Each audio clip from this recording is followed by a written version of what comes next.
जय श्री कृष्ण। आज मैं आपको योगिनी एकादशी के महत्व और कथा का वर्णन करूंगी। एक समय की बात है, धर्मराज युधिष्ठिर बोले कि हे जनार्दन, मैंने ज्येष्ठ मास के शुक्ल पक्ष की निर्जला एकादशी की कथा सुनी। अब आप मुझे कृपा करके आषाढ़ मास के कृष्ण पक्ष की एकादशी का वर्णन कीजिए। इस एकादशी का नाम क्या है और क्या महात्म्य क्या है, सो सब वर्णन कीजिए। भगवान विष्णु बोले, हे राजन, आषाढ़ मास के कृष्ण पक्ष की एकादशी का नाम योगिनी एकादशी है। इसके व्रत से समस्त पाप नष्ट हो जाते हैं और इस लोक में भोग तथा परलोक में मुक्ति देने वाले हैं। हे राज राजेश्वर, यह एकादशी तीनों लोकों में प्रसिद्ध है। इसके व्रत से पाप नष्ट हो जाते हैं। आपसे पुराण में कही हुई कथा कहता हूँ, ध्यान पूर्वक सुनो। अलकापुरी नाम की नगरी में एक कुबेर नाम का राजा राज्य करता था। वह शिव भगत था। उसकी पूजा करने के लिए वह एक हेममाली पुष्प लाया करता था।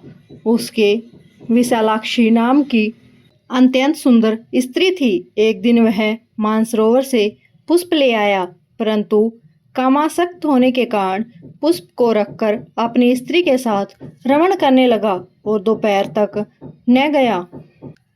जब राजा कुबेर को उसकी राह देखते देखते दोपहर हो गई तो उसने क्रोधपूर्वक अपने सेवकों को आज्ञा दी कि तुम लोग जाकर हेममाली का पता लगाओ कि वह अभी तक पुष्प क्यों नहीं लाया। जब यक्षों ने उसका पता लगाया तो वे कुबेर के पास जाकर कहने लगे, हे राजन, वह माली अभी तक अपनी स्त्री के साथ रमण कर रहा है। यक्षों की इस बात को सुनकर कुबेर ने हेममाली को बुलाने की आज्ञा दी। हेममाली राजा कुबेर के सम्मुख डर से कांपता हुआ उपस्थित हुआ। उसको देखकर राजा कुबेर को अत्यंत क्रोध आया और उसके होठ फड़फड़ाने लगे। उसने कहा, रे पापी महानीच कामी, तुमने मेरे परम पूजनीय ईश्वर के भी ईश्वर शिव जी का अनादर किया है। मैं तुझे शाप देता हूँ कि तू स्त्री का वियोग भोगेगा तो मृत्युलोक में जाकर कोढ़ी होगा। कुबेर के शाप से वह उसी स्वर्ण स्वर्ग से पृथ्वी पर गिरा और कोढ़ी हो गया। उसकी स्त्री भी उसी समय उसे बिछुड़ गई।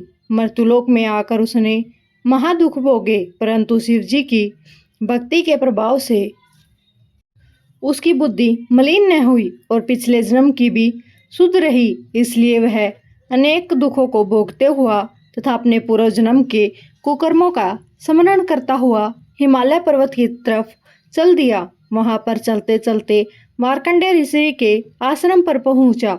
वह ऋषि अत्यंत व्रत तथा तपशाली थे। वह दूसरे ब्राह्मण के समान प्रतीत हो रहे थे। उनका वह आश्रम ब्रह्मा की सभा के समान शोभा दे रहा था। उनको देखकर वह हेममाली वहां पर गया और उनको प्रणाम करके उनके चरणों में गिर पड़ा। उसको देखकर मार्कंडेय ऋषि बोले कि तूने कौन से खोटे कर्म किए हैं जिससे तू कोढ़ी हुआ है और महान दुख भोग रहा है। इस पर हेममाली बोला, हे मुनि, मैं यमराज कुबेर का सेवक था। मेरा नाम हेममाली है। राजा की पूजा के लिए नित्य प्रति पुष्प लाया करता था। एक दिन अपनी स्त्री के साथ विहार करते करते देर हो गई और दोपहर तक पुष्प लेकर न पहुंचा। उन्होंने मुझे शाप दिया कि तू अपनी स्त्री का वियोग भोग और मृत्युलोक में जाकर कोढ़ी बन जा और दुखों को भोग। इससे मैं कोढ़ी हो गया और महान दुख भोग रहा हूँ।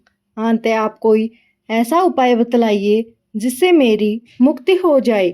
इस पर मार्कंडेय ऋषि बोले कि भाई, तूने मेरे सन्मुख सत्य वचन कहे हैं, इसलिए मैं तेरे उद्धार के लिए एक व्रत बताता हूँ। यदि तू आषाढ़ मास के कृष्ण पक्ष की योगिनी एकादशी का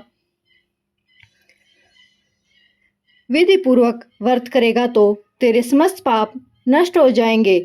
इस पर हेममाली बहुत प्रसन्न हुआ और मुनि के वचनों के अनुसार उसने योगिनी एकादशी का विधि पूर्वक व्रत किया। इसके प्रभाव से वह फिर अपने पुराने रूप में आ गया और अपनी स्त्री के साथ विहार करने लगा। हे राजन, इस योगिनी की कथा का फल 88 सहस्त्र ब्राह्मणों के भोजन कराने के बराबर है। इसके व्रत से समस्त पाप दूर होते हैं और अंत में स्वर्ग मिलता है। यह थी योगिनी एकादशी की कथा और महात्म्य। आपको कैसी लगी कमेंट में जरूर बताएं।